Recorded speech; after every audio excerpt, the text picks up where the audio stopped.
Гледате ново издание на Трилинг, последно за оваа 2024 година.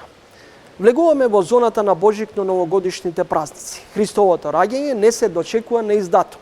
За католиците Исус веќе е во рацете на Мајка Богородица. За православните Божик е на 7 јануари. На сите христијани желбите да им се исполнат среќа и пари, надеж и верба, здрави и долг живот, кој што сака и колку му треба. Уште една година на лицитации и исчекување. Војни и жртви имало и ќе има. Задоволствата и депресиите се антиподи на современиот живот. Ниту футуристите не може да се кладат на сите цивилизацијски промени. Но брзината со кој се случуваат, ретко кој може временски да ги планира.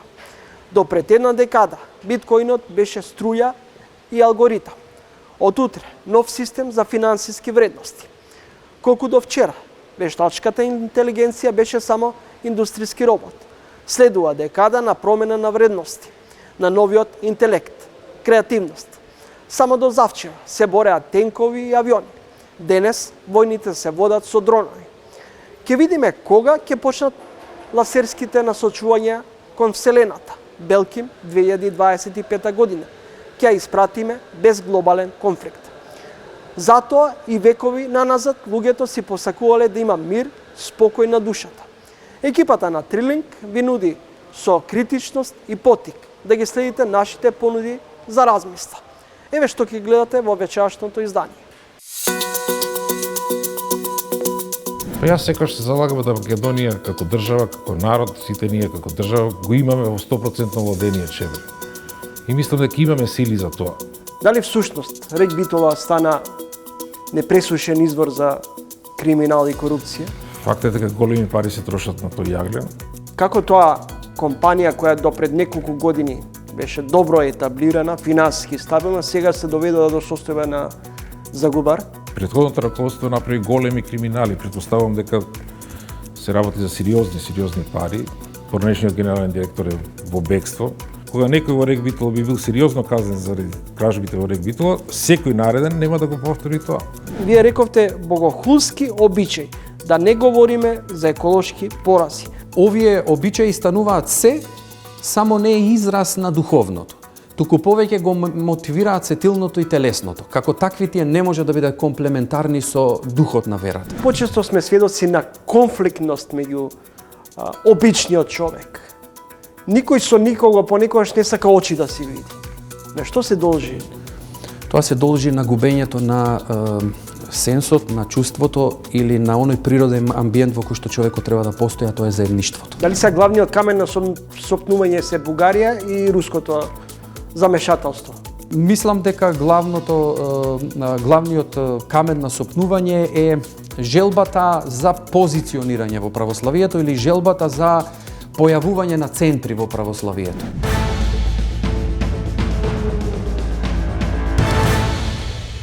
Како по некоја лоша новинарска навика, црквата е во фокусот на јавноста, главно пред големите верски чествувања. А празниците се ближат. Нова година, па потоа од Божик до Великден, црквата и јавноста често се пресретнуваат. Отец Бобан Митевски ќе го најдете во црквата Свети Никола Вајр. Можете да го слушнете и како наставник по етика на Богословскиот факултет. Докторант, еден период и шеф на кабинет на поглаварот на МПЦ господин Стефан. Добре дојдовте во емисијата. Ви благодарам, добре ве најдов. Отец Бобан, христијанската црква е испреплетена со културата и со традицијата, со историјата на македонската држава. Колку црковните празници се тест за почитување на верата? Секако дека се еден, како да кажам, богодаден момент во кој што ние го презентираме она кое што го чувствуваме и она со кое што се обраќаме кон Бога.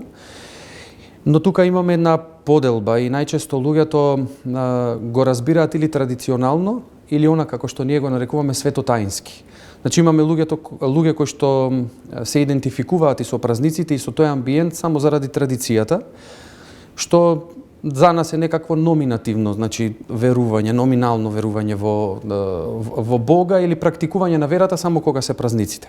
Или оној вториот дел, светотаинскиот, кој што е вистинскиот аспект или правилниот аспект на празнување на празниците, кога ние живо, сецело, се вклучуваме во тој еден даден момент кој што во целиот духовен континуитет се појавува како еден сврзувачки, би рекол, момент на целиот тој континуитет. Затоа празниците се за нас врска со оностраното, со тоа што е од онаа страна. И одбележувајќи ги сите тие настани, сите тие личности, ние живо се поврзуваме со сето тоа доколку живееме светотаински. Доколку живееме традиционално, тоа го правиме само во име на традицијата, но христијанството не е традиција. Христијанството е начин на живот. Modus vivendi, ние сакаме да го наречеме тоа. Значи, тоа е изменување на нас самите по принципите и перспективите кои што ги нуди самата вера, односно евангелските принципи. Прочитав една анализа поодамне што вели македонските граѓани веруваат во Бога, но имаат сомнеш кон црквата и кон владиците. На што се должат овие помалку предрасуди, скептичност кон црквата? Тоа се должи на две нешта. Најпрво на незнаењето на тоа како православната црква е поставена, односно на концептот. Обично ние таквите импресии или таквиот однос го влечеме од она што сме го гледали и сме го читале главно во западното христијанство, каде што сите тие, би рекол, афери и така натаму предизвикале малку одбивност, па сега кога ќе го видиме тоа и кај нас дека се случува, веднаш се сеќаваме во меморијата на сето тоа и правиме дистинкција, односно го отфрламе овој момент, а вториот момент е немањето на доволно сведоштво од наша страна, од страна на клирот, согласно она позивот во кој што ние се наоѓаме во црквата. Јас тука често им велам на верниците, за вас свештеникот е поставен од Бога, избран е од народот, за да биде оној кој што во името на народот ќе принесува. И тој патува заедно со вас, и тој паѓа заедно со вас, и тој при тоа паѓање добива рани, и тој крвари. Затоа патуваме заедно, само што ние сме избрани тие кои што таа цела колона ја држиме за рака.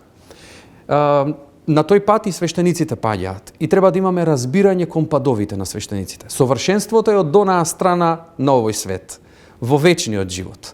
Ама ние сите се трудиме да се усовршуваме. Усовршувањето значи искачување. При искачувањето и ќе застанеш и ќе паднеш. Треба сите да влеземе совршени, но овдека треба да го достигнеме совршенството. Затоа велам дека треба да се има не респект, туку не веднаш да се соблазнуваме заради грешките на некој, доколку тој има свест и сенс да се кае и да ги поправа тие нешта што ги направил. Отец Боман, може ли да зборуваме за совршен свет? Да, но не овдека.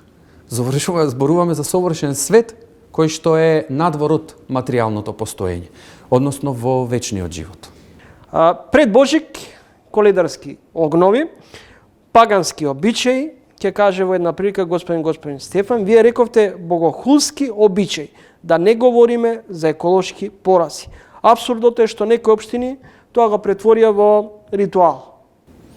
Да, наполно ве разбирам, иако не знам дали сум бил толку експлицитен во изјавата, веројатно она кое што сум сакал да го кажам и кое што сум го мислел е дека сите тие обичаи кои што се надвор од традицијата на христијанството и кои што не се комплементарни со христијанството, на некој начин се против христијанството, а на тој начин и против Бога.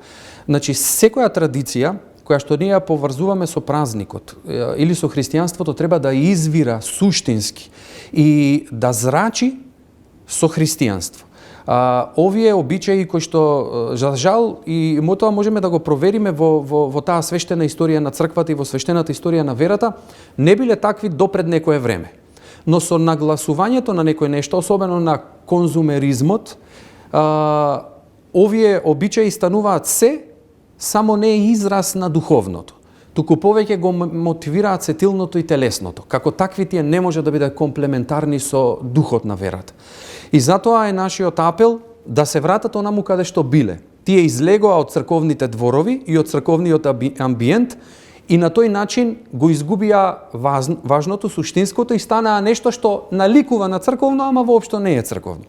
Затоа ние сега сакаме да ги вратиме тие традиции онаму каде што им биле местото. Имало палење на огнови, но тие огнови се палеле веднаш по излегувањето од богослужението за бадник и се палеле практично. Било ладно, празникот е во јануари, луѓето да се стоплуваат, но амбиентот бил духовен, се пееле каланди, духовни песни и така натаму, Потоа секако на огнот му се давала символиката на огнот кој што горел кај пастирите кога ним ангелите први им го соопштиле раѓањето на Спасителот на светот. Се тука таа символика можеме да ја запазиме, ама не е само символиката, туку и амбиентот мораме да го запазиме. И самите ние да се запазиме како и како символика и како амбиент во контекст на верата. Недов едно ваша констатација, црквата е премногу толерантна кон нецрковните традиции. Дали на ова алудирате? Па да, и тоа е едно правилно поставеност на работите. Црквата не веднаш сече. И таа бива толерантна, обидувајќи се низ диалогот, да го повика или да го врати сето тоа ако излегло од вистинскиот контекст, да го врати во вистинскиот контекст. Кога сме кај толеранцијата, дали тоа опфаќа и истополови бракови, хомосексуалните емоционални врски или пак забрана за абортус? Не, значи црквата може да биде и единствено толерантна кон слободната волја на човекот. Бог не ја суспендира нашата слободна волја, Бог не дарувал со слободна волја и тоа е така затоа што Бог е љубов. Ако Бог е љубов и создава во љубов, не може да создаде ограничени битија. Сега, слободната волја треба да биде устремена кон она кое што за нас е полезно, а тоа е усовршувањето по мерата на Господ. Ајде сега да не биде толку теологија, што сакам да кажам, со зборовите на светиот апостол Павле, односно на Евангелието. Се е позволено, но не ми е се од полза. Или што ако и целиот свет го придобијам, а на душата своја и напакостам. Значи, црквата е толерантна кон слободната волја на човекот, но не е толерантна кон употребата или злоупотребата на слободната волја. Во контекстот на вашето прашање, ние сме толерантни само кон она што е природно. Тоа што излегува надвор од природноста на човекот, ние можеме да го примиме како акт на слободната волја, но не можеме да го разбереме и не можеме да го прифатиме како правило кое што ќе го обликува човекот. Човекот постои само во природноста, во она во кое што е создаден. И затоа ние велиме, односот меѓу еден маж и една жена се природниот контекст во кој што човекот може да постои. Но ние не можеме да го ставиме никого на клада, на гилотина за она кое што тој одлучил да го направи, за сето тоа тој ќе одговара пред Бога. Но ние нема да престанеме да говориме што е природно, што е правилно и да го враќаме човекот кон вистинските екзистенцијални причини и екзистенцијални смисли на неговото постоење. Колку моралната декаденција во општеството се одразува во верата? Па го има и присутно е, затоа што отуѓувањето од верата или би рекол од преданиската вера, затоа што не е се вера. Само она кое што изгледа преданиски во црквата е вистинската вера, отуѓувањето од верата и од Бога наметнува и морална декаденција во општеството. И мислам дека не сме слепи тоа да го забележиме, дека се случува на секое ниво од нашето општествено уредување, од нашето постоење. Дали неетичноста се пресликува и во црковниот живот? Секако дека се пресликува и тоа е нешто на кое што ние треба да работиме. Но, знаете, ние луѓето грешиме и паѓаме во грев и тоа не е опасноста. Опасноста е ако останеме таму. И ако го валидизираме сето тоа, ако сметаме дека не е нешто што е погрешно. Ако напротив има поправање, тогаш е нели добро. Етика во религијата. Колку денеска моралот е на пиедесталот или пак се зборува за изместени вредности? Особено е суштествен за нештото време. Еве, јас деновиве бев на една таква дискусија каде што сите заклучивме дека моралот е она што му недостига на современиот човек. А верата, религиите, сега од мојот контекст тргнувајќи православието, може да му го понуди одговорот на човештвото, затоа што тоа го црпеме од Евангелието. Христос е ист и вчера, и денес, и во веки. Значи, Христос е постојаниот одговор на нашите прашања, предизвици и така натаму. Етиката во религиите има еден предмет кој што се изучува во 6-то оделение и е особено важен и јас ја охрабрувам секоја власт досега како председател на Асоциацијата на вероучители, заедно со сестра Ефимија се бориме за сето тоа. Ја охрабрувам да покаже политичка волја и овој предмет да го вметне како особено важен или да му го даде вистинското место на редовен предмет во образованието. Зошто? Мислам дека не треба да бидеме слепи за сите случувања кои што се случуваат.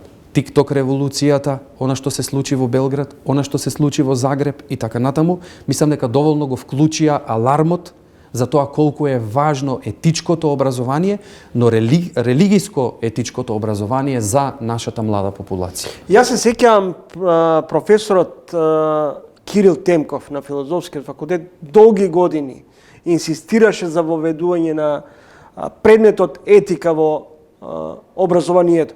Зошто таква одимност кон овој предмет? Не можеме уште да го насетиме сето тоа, зошто е тој страв, нели, од овој предмет, но едно е да зборуваме за етика, друго е да зборуваме за етика во религиите. Етиката сама како себе, сврствена во некој список од морални начела е добра, но ако ние не го видиме начелото кое што е гарант за тие морални принципи, а тоа го гледаме во етиката во религиите, тогаш луѓето, односно младата популација, немаат кого да слушаат. Младите се поврзуваат кон гарант во својот живот. Нели, ако јас излезам како нивни гарант и мене ме видат како сведок дека тоа што го зборам и го живеам и го правам, тие веднаш тргнуваат по таквиот водич. А таквиот водич е Бог. Супер се етичките принципи, но ние сега треба да ги поставиме во корелација со водич кој што е гарант за тие етички принципи, а тоа е Бог. Црквата има и своја општествена тежина. За мене беше навремено реагирање на поглаварите на верските заедници против палењето на државните или националните символи. Тоа не е прв пат, но е брзо и навремена реакција. Колкав е стравот или предострожноста тој гнев да се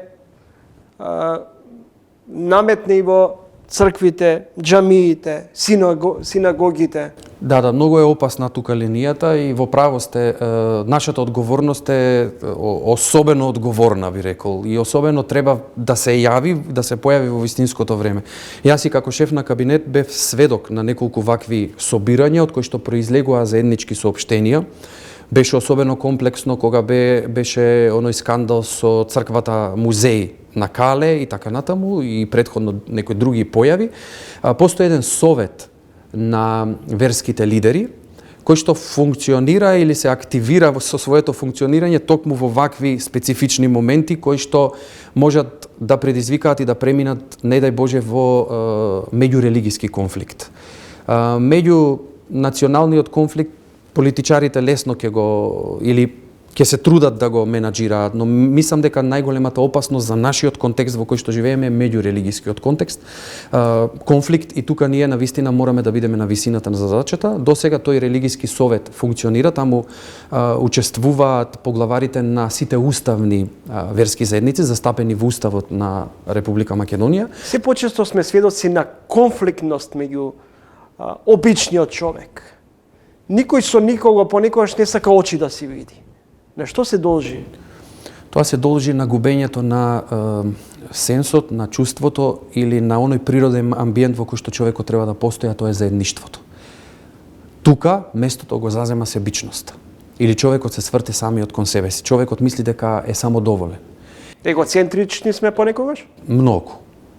И почесто, не само понекогаш. Таа егоцентричност го урива контекстот на заедништвото. Не, човекот е создаден за заедница. Човекот не е создаден за само живот. Само животот е амбиентот на пеколо. Како може да зборуваме за заедништво ако се гледаме со недоверба меѓу себе? Па треба да зборуваме. Ние не зборуваме. Диалогот е суштинското нешто. Ние не зборуваме. Затоа се гледаме со недоверба. Тоа многу пати мене ми се покажало како успешно. Кога некој ќе не седне, да зборуваме. Тогаш се запознаваме. Еве се сеќавам, например, Конрад Аденауер на времето организираше една трибина која што траеше повеќе денови меѓу новинарите и верските заедници. Обично верските заедници и новинарите, медиумите се гледаа рововски до тој момент. Тогаш ние седнавме на иста маса и видовме дека сите имаме интереси, сега треба да се најдеме тука во заедничките интереси. Разговорот, диалогот е суштинското нешто. Дали во црквата управува конзервативното крило во синодот? Зарем жената нема право на избор? Дали се промовира дека домот, децата, бракот се единствените вредности за модерната жена? Многу често имаме дебати за неравноправност помеѓу мажот и жената. Не знам кој како го сваќа конзерватизмот, но ние имаме радикализам, кој што го злоупотребува конзерватизмот. Значи, радикалниот конзерватизам не е добар. Она кое што е учење на црквата, или кое како црквата вистинската, велам, вистинското разбирање на верата пристапува кон жената, е тоа што жената е на особено висок пиедестал, рамноправен со мажот, поставена во таа, би рекол, теолошка предпоставка или во хиерархијата на верата од аспект не на хиерархичност на свештенство, туку од аспект на незината улога. Богородица е најдоброто избраното од човечкиот род. Та не е маж, та е жена. Бог го избра најдоброто од нашиот род за да се всели, нели, во него и преку него да се роди, а тоа беше жената. И теа тука доаѓаме кон моментот на она што го учи црквата. Црквата не учи за различност меѓу мажот и жената. Единствено се различни даровите. Жената, дарот е мајчинството. А што значи мајчинството ако не да собира, да прибира, да обединува? Таа треба да го прави на секое рамниште во животот. Ние сме за жената да се едуцира, да се образува, затоа што така повеќе ќе знае во овој свет како да не прибира сите нас, како, нели, тоа прибирање да го прави. Сега ние треба да ја помагаме да не го заборави она што е суштинско заради образбата, кариерата, да не го заборави она што е суштинско преку која што жената се идентификува, а тоа е мајчинската нејзина улога, која што не мора да ја согледаме само во раѓањето. Мајка не е таа само што родила, туку мајка е таа што сака. Жената треба да сака и да не заборави да сака. И кога има кариера, и кога напредува во кариерата, и кога напредува во образованието и така натаму, затоа што таа компонента е многу важна за природниот дар на мажот. Мажот е оној кој што е отец и свештеник, жената која што е мајка. Кога тие ќе се соединат, тоа е совршенството. Отец Бобан, денуве видов едно видео во кое познатиот српски актер Било Грлич споменува една констатација, вели, како може човек да биде среќен ако живееме во несреќно општество? Затоа што ние неправилно го разбираме терминот, етимологијата на зборот среќа. Зборот среќа доаѓа од црковнословенскиот јазик и значи срешта, односно средба. Среќата е да се сретна. Среќата е во средбата со Бога, во средбата со тој што е по обличје со Бога. Среќа е ова, моето седење, разговарање со вас, средбата со вас, средбата со секој друг човек, меѓусебните средби. Среќа е средбата. Од таа средба потоа треба да излезе полза. А ние треба да бидеме достоинствени, совршени, одмерени и така натаму и да ги поставиме принципите преку кои што сите треба да ја бараме среќата. Не за мене, за нас. А во нас сум вклучени јас. Не само јас, туку и ти и така натаму. Затоа реков претходниот момент на нашиот разговор дека среќата е тоа средбата и заедништвото. Може ли човек да биде среќен во денешно време? Може да биде среќен ако ги бара средбите. Најпрво со Бога, а потоа и со другите луѓе. Какви се односите на Македонската православна црква Охридска архиепископија со Цариградската патриаршија и дали се заладуваат односите диктирани под диктат на Москва? Односи постојат и тие не се прекинати и тоа е видливо за јавноста. Нели неколку пати доаѓаше во периодот наназад представник митрополитот Вселенската патриаршија кој што служеше и сослужуваше. Последниот пат беше со блаженопокоениот митрополит Тимотеј. Исто јас можам да си го кажам, да се поставам како личен пример. Организирав годинава што изминува, што е зад нас неколку поклонички патувања. Дел од нив беа и во јурисдикцијата на Вселенската патриаршија, таму бев испратен со мирно писмо од неговото блаженство. Тоа мирно писмо за мене како канонски свештеник беше прифатено и јас служував на литургиите со свештениците кои што се во јурисдикцијата на Вселенската патриаршија. Така што само ова би го нагласил како дополнение на мојот одговор. Нашите владици никогаш не го заборавија моментот дека диалогот и разговорот е суштински и дека нашата црковна вистина тие постојано ја представуваа барајќи диалог со сите сестрински цркви. Мислам дека не би си го дозволил никој тој луксус да го прекине диалогот до конечното решение на нашето црковно прашање, односно добивањето на томосот. Во однос на автокефалноста и автономијата на црквата, тука многу информации во јавноста проструја, но фактичката состојба која е во моментот? Видете, ние бевме автокефални, што значи само главно размислувавме и одлучувавме и пред да го добиеме актот, односно праксисот од Вселенската патриаршија.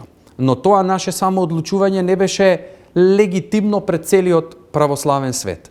Сега нашето само раководење, тоа го значи автокефалност, односно имаме само главност, е легитимно прифатено во целиот православен свет. Значи нашата црква е самоуправувачка, е самостојна во своите одлуки и тој аманет кој што го имаме сите ние, ерархијата на Македонската православна црква, од времето кога слушајќи ја волјата на нашиот народ за своја црква, тој аманет за автокефалноста не е заборавен. И никој нема да дозволи со ништо тој аманет за автокефалност, самостојност и самоодлучност да биде нарушен. Никакво влијание нема да го наруши сето тоа. Како вие ги коментирате одредени информации дека Македонската православна црква, Охридска архиепископија, се уште е под српско влијание, сериозно српско влијание?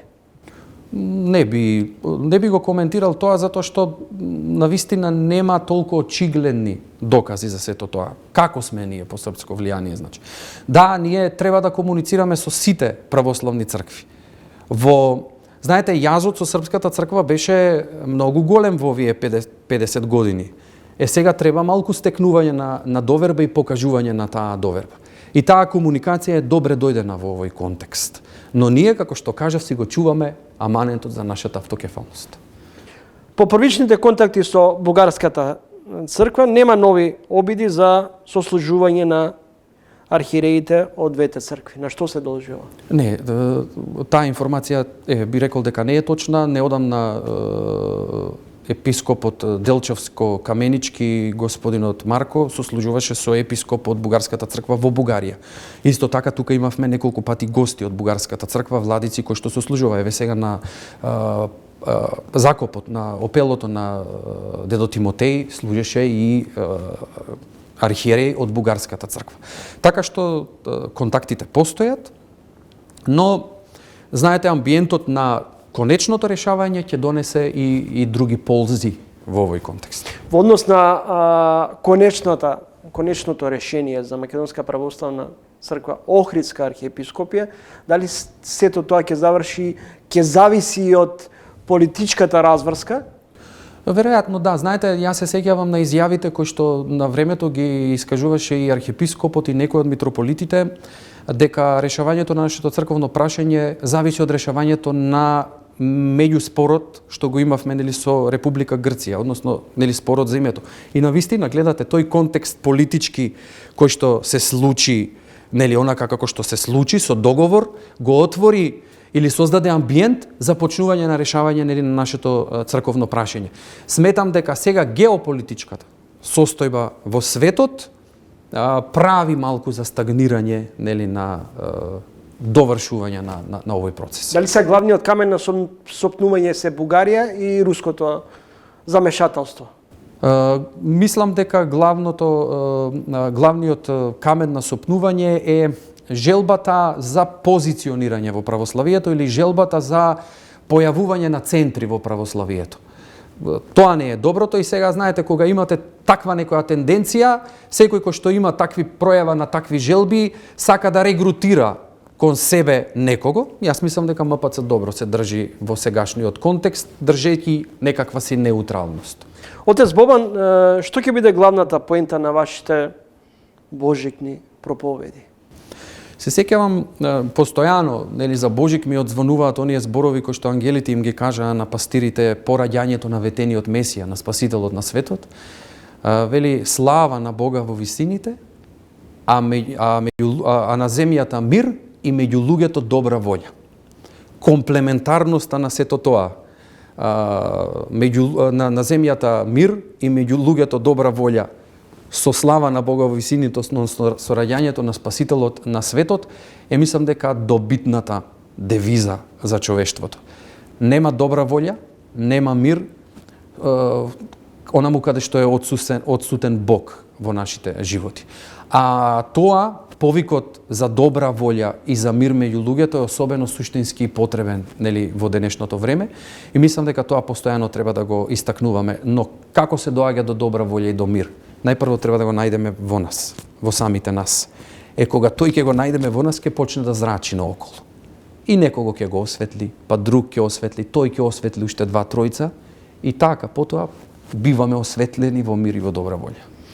Ви благодарам за гостувањето. На крајот од ова издание на Трилинг, кој е последно за оваа 2024, би сакал да ви се заблагодарам, да ви посекам убави празнични денови и успешна 2025 година.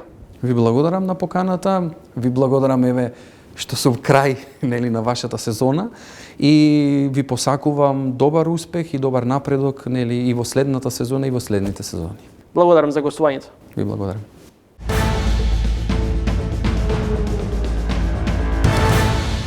Претходното раководство направи големи криминали. Претпоставувам дека се работи за сериозни пари.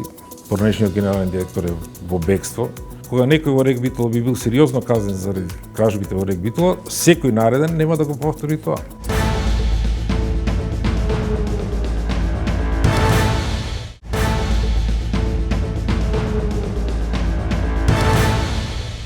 Чебрен воскреснува. Овој стратешки енергетски проект на реката Црна повторно се разгледува во обид да се гради.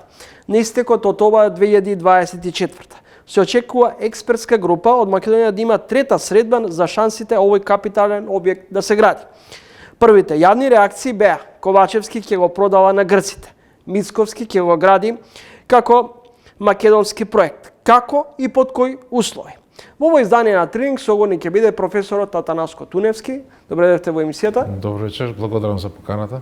Господин Туневски, бевте еден од гласните критичари кога се пројави она идеја за градење на, односно давање на Чебрен на странски инвестиции. Сега се предлага опцијата овој капитален проект да го градат домашни компании или да се иде преку приватно јавно партнерство. Министерката Божиновска споменува дека веќе има консултации со група на експерти. Дали сте вклучени во однос на овој проект? Не сум вклучен во таа група што ја спомнувате, но и до мене стигна информациите дека постои група што го разгледува повторно проектот Чебрен.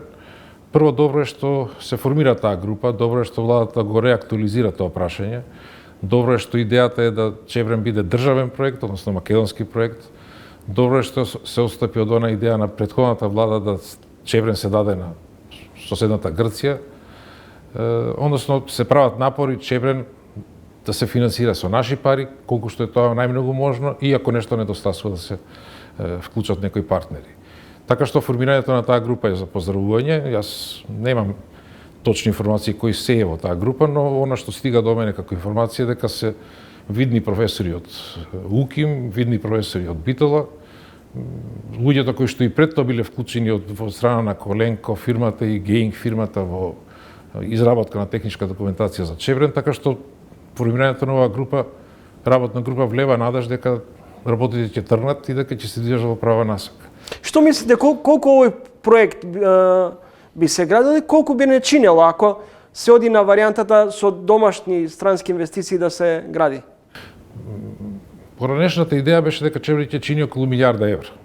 Ние тогаш го критикувавме, тоа велевме дека така голем Чебрен не е потребно да се гради, дека толку висока брана од 192 метра не е потребно да има, дека нема толку вода во тоа подрачје за да има толкава брана, дека Чебрен од 300 мегавати е преголем, но јасно пресметките ќе покажат дали е тоа така или не е така. Некако информации велат дека дел од водата на која се сметаше во тој претходен проект кој што не е издржан и не е докажан, веќе не постои во смисла да е пренасочен кон при изградбата на Стрежево, така што треба да се актуализираат сите податоци, треба да се иновираат сите податоци и да се стигне до оптимален Чебрен. Тој оптимален Чебрен не би ме изненадило да чини околу 600-700 милиони евра, со оглед дека Чебрен би се градел десетина години, велат 8 години, но еве од 8 до 10 години, тогаш ќе го повторам она што и го кажувавме досега. Секоја година Македонија треба да издвојува помалку од 100 милиони евра или 70 на 80 милиони евра за овој 10 годишен период го изгради Чебре. Проектот за струја и вода би чинел ориентацион според одредени проценки 600 милиони до 1 милијарда евра. Како би останал во македонска собственост, како што е најавено? Од каде пари? Само финансирање или преку јавно-приватно партнерство? Идеја која што во ова студио сметаше дека е добра да се оди преку јавно-приватно партнерство, дури и академик Таки Фити. Па јас секогаш се залагам да Македонија како држава, како народ, сите ние како држава го имаме во 100% владение Чебре. И мислам дека имаме сили за тоа. Зошто велам дека имаме сили? Па затоа што велам нека чини 700-800 милиони евра. Добрата страна е што тоа не треба, тие пари не треба се дадат преку ноќ или во една година, туку се дават во десетина години. Со оглед дека буџетот наш како држава е над 5 милијарди евра или 6 милијарди евра, тогаш ние сосема мал дел од буџетот треба да издвојуваме годишно, значи помалку од 100 милиони евра, за да го изградиме Чебре. Дека пари има, уште еден доказ е што 2022-2023 година, во таа критична година заради високиот пораст на цените на електричната енергија, Македонија издвои над 200, некои велат и 300 милиони евра за увоз на струја. Ние и сега увезуваме сериозни количини на струја, односно даваме пари за увоз. Просто пари има, само треба правилно да се пренасочат. Она што мора да се купи на страна да се увезе мора, но дел мора и да се одвои за да се изгради наш капацитет кој што ќе дава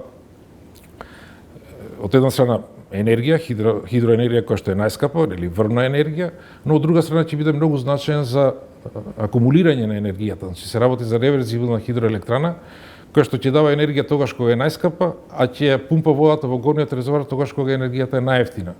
Професор Туневски, до кога ќе бидеме увозно зависни? Па ќе бидеме увозно зависни се дека сите оние наши потреби кои што пред населението ги има, не ги задоволуваме сами. Во моментот сме на околу 60% сами да задоволуваме, а 40% сме зависни од увоз и тоа е сериозен процент на зависност. Нас ни треба значи сериозен објект да се изгради.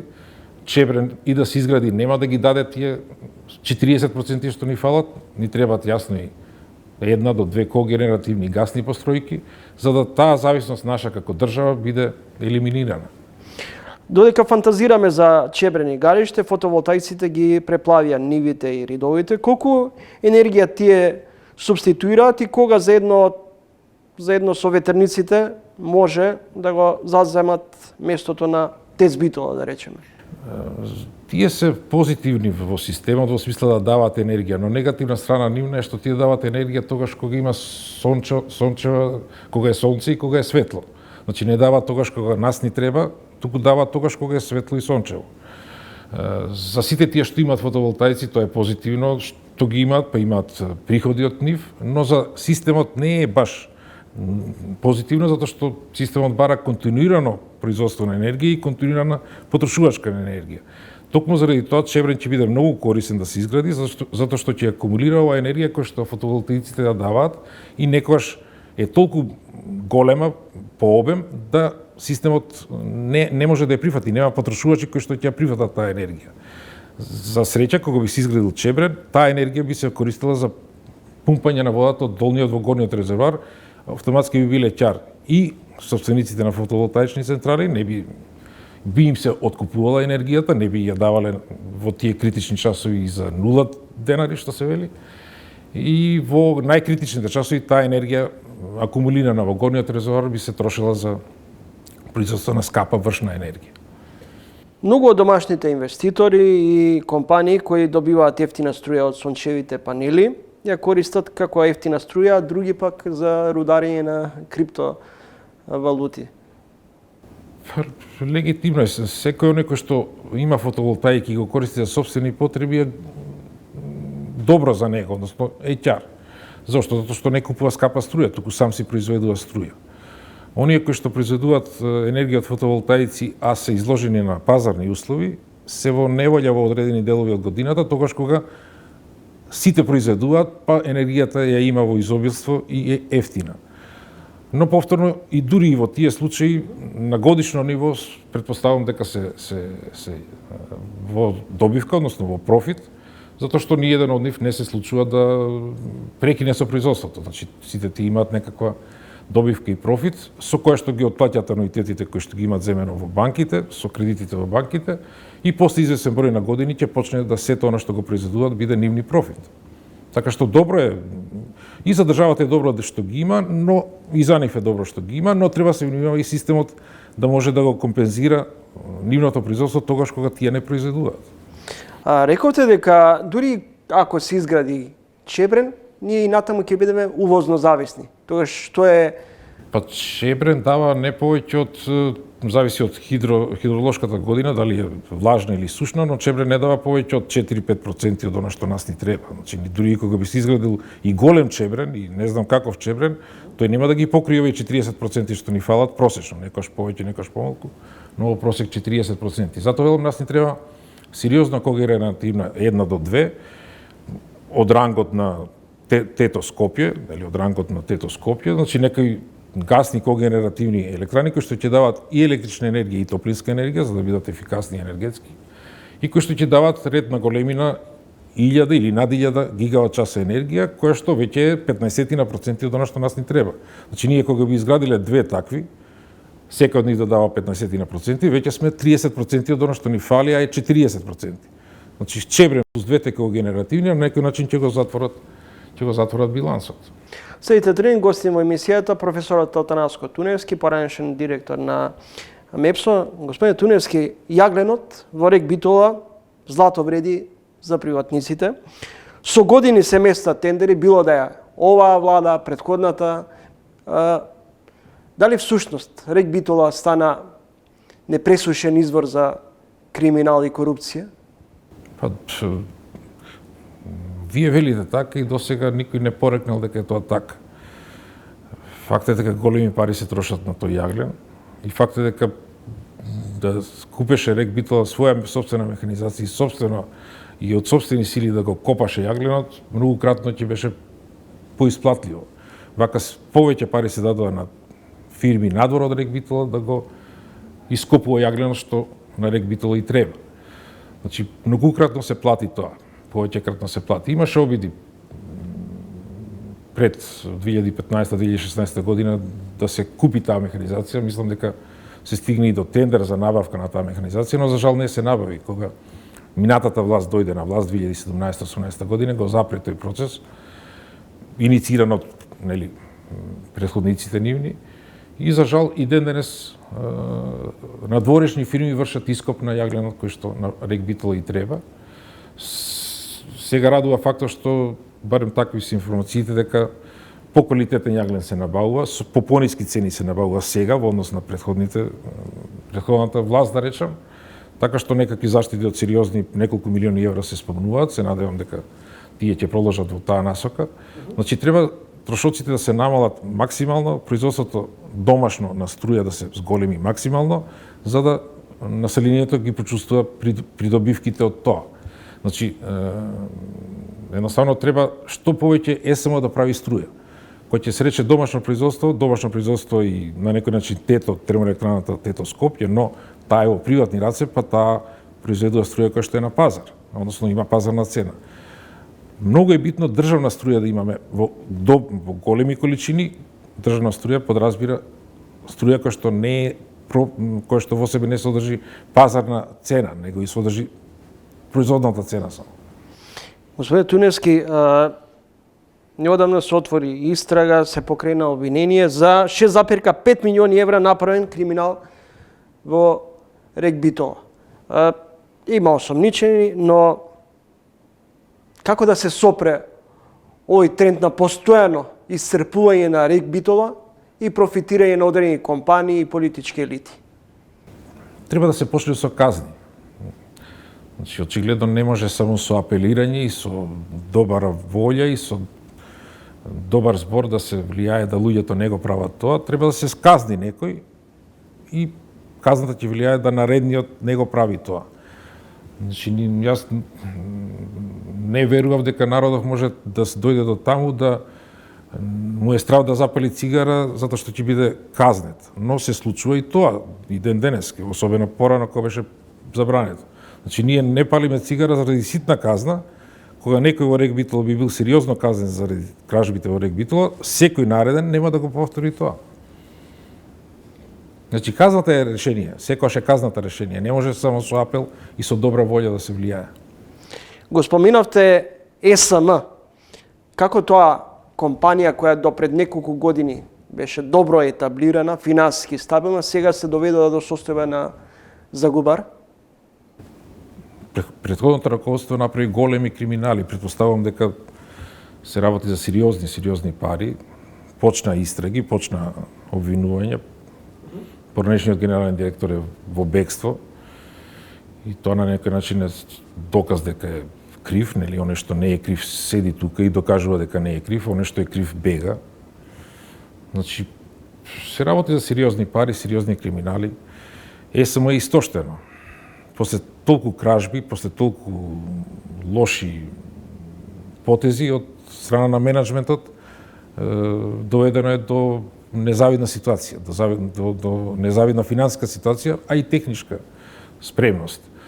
Новото раководство е кратко на чело за да ги смени преку ноќ состојбите. Значи, ЕСМ е енергетски објект кој што е инертен. Значи, не можете вие денеска да дојдете на позиција менеджмент на ЕСМ, па утре да биде мед и млеко, односно да цветаат рози. Сигурно нема да биде така брзо. Радува што потезите први се такви да се чини дека Рек Битола и целото ЕСМ застанува на нозе. И дури идната грејна сезона ние ќе видиме колку Рек Битола и целото ЕСМ ќе произведе струја во споредба со минатите години. Ако произведе повеќе, јасно ќе биде тоа на некој начин доказ дека новото раководство работи поуспешно од претходното, ако произведе исто или помалку ќе биде лошо.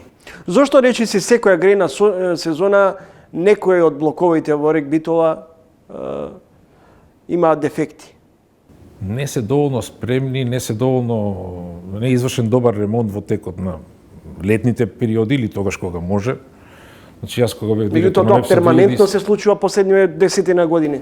Кога бев директор на МЕПС една година, таа 2007-2008, клучно беше да се направи добар ремонт за да се истера грејната сезона. Тогаш беше неможно да трите блока не работат во зиме, во зимски услови. Значи, кој ќе видевме на таблата дека еден блок не работи, тоа беше многу лошо, односно системот беше во незавидна ситуација. Сега слушам дека, нели, особено во претходните години, се случувало и сите 3 блока да не работат. Пазете, ако во зима сите 3 блока не работат, тоа се сериозни количини на струја и сериозни пари кои што се одлеваат од оваа држава за увоз на таа струја. Значи, мора Рек Битола да се направи клучен, тој е клучен сегмент во нашиот електроенергетски систем, кој што даваше порано 60%, дури и 70% од струјата што нас ни треба. Сега се плашам дека не дава повеќе од 25-30%. Значи, мора да се влијае тоа домашно производство да се покачи. Она реченица ја знаете, или секој од нас ја слушнал, да не беше Рек Битола, не можеше, или многу тешко ќе беше, или скоро неможно ќе беше Македонија 1991-2 да стане независна држава. Значи, без струја, вие немате држава. Рек Битола е се повеќе тажна, приказна, ако се гледа или се оцени она идеја и она зашто се повеќе се зборува дека 2035-та тој би бил затворен, кои би биле импликациите? Дали тоа е крајната цел? Ние сме поврзани тоа да го направиме, но сега сме поврзани, но јасно треба час поскоро или ден поскоро да се почне со анализа што после тоа. Се надевам па дека нема да биде баш ден после тоа дека ќе мора да се затвори. Значи, мора да се најде замена за Рек Битола. Од друга страна, па не можеме ние, како една од најсиромашните држави во Европа, да бидеме први што ќе го применат тоа. Едноставно, веројатно ќе можеме да побараме неколку годишно или известно време одложување на тие наши обврски, со цел да не се случи да системот биде во незавидна ситуација да нема струја. Значи, ние мора да правиме струја и во моментот кога Рек Битола ќе мораме да го затвориме, како едни од последните во Европа, што таа обврска ја преузеле, да имаме замена. Што би можело да биде сериозна алтернатива за регбито? Па треба да се седне да се направи анализа. Ману правеше многу анализи уште од 2010 наваму. Значи, нас ни треба сериозен електроенергетски објект. Веројатно гасна електрана, 1, 2, 3, значи земјата да се ориентира на производство на електрична енергија од газ, а не од јаглен, затоа што производството на електрична енергија од газ е во однос на емисиите на CO2 двојно и повеќе од двојно, по ефикасно, по чисто да речам, значи помалку емитува CO2 гасната електрана од термоелектраната на јаглен, така што веднаш ќе се намалат повеќе од двојно и емисиите, така да тоа е многу почиста енергија, многу почисто производство и тоа е некакво решение, значи мораме да направиме сериозен објект кој што ќе биде, реков, секој од тие објекти да дава барем 1000 или над 1000, 1500 гигават часа струја, со оглед дека нас ни требаат 7,5-8, значи да, кога велам сериозен објект, секогаш мислам на некој кој што дава барем 20% од тие од нашите потреби. Значи 20% се 1600 гигават часа од прилика. Значи таков објект ни треба, не ни треба некој што дава 50, 100 или не знам колку. Мислам ни требаат сите, но ова е доминантно и примарно. Мораме час поскоро да почнеме да го правиме, и тој не се прави преку ноќ. Професор Туневски, колку би бил еколошкиот данок што 2025 треба да се плаќа ако имаме валка на енергија и колку тоа ќе влијае на цената на струјата во иднина? Па почнаа тие анализи, јас ги читам еве деновиве, значи секој оној кој што користи ресурс кој што е произведен, кој што значи некако сировина која што бара, која што при чие производство или чие користење се емитува CO2, мора да во таа да плаќа данок на тоа. Сите наши извозници кои што тоа го прават, автоматски ќе им поскапат производите. И тоа треба од јануари 2026 да почне. Сега пак ќе речам, се ми се чини дека со некакви наши убедувања или објаснувања ќе успееме да не почне баш Македонија истовремено со сите други многу појаки земји од Македонија. Значи ние мора некако да се заштитиме. Од друга страна, ако нашите извозници не можат да извезат заради тоа што користат ресурси кои при чие производство се емитуваат CO2, тогаш ќе поскапат просто нивните производи. Значи се она што како данок го плаќаат за емитување на CO2, би морале или сакале не сакале, ќе мора да го стават во цената на своите производи и тие цени ќе поскапат.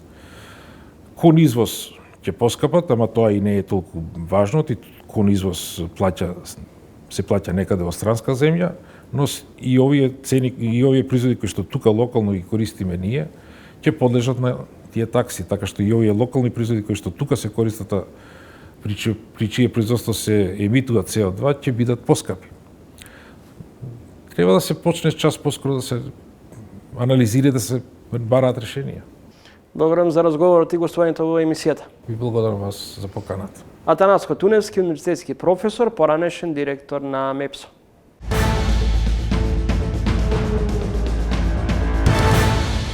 Ова беше последното издание на ТВ магазинот Трилинг за оваа 2024 година. Не предстои новогодишната ноќ за следната 2025.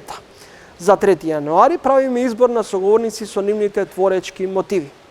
Ке имате можност да проследите 15 на соговорници кои во изминатиот период беа гости во ТВ магазинот Трилинг, а не се поврзани со политиката. Во празничните денови одмарете се и слушајте ги нашите соговорници. Можете да ги следите на нашиот веб портал triling.mk. Бидете со нас. Тоа е нашиот творечки поттик. Довидување до 3 јануари. До тогаш, среќна нова 2025. Пред се здравје и среќа. На крајот, успехот ќе биде неизбежен. Довидување.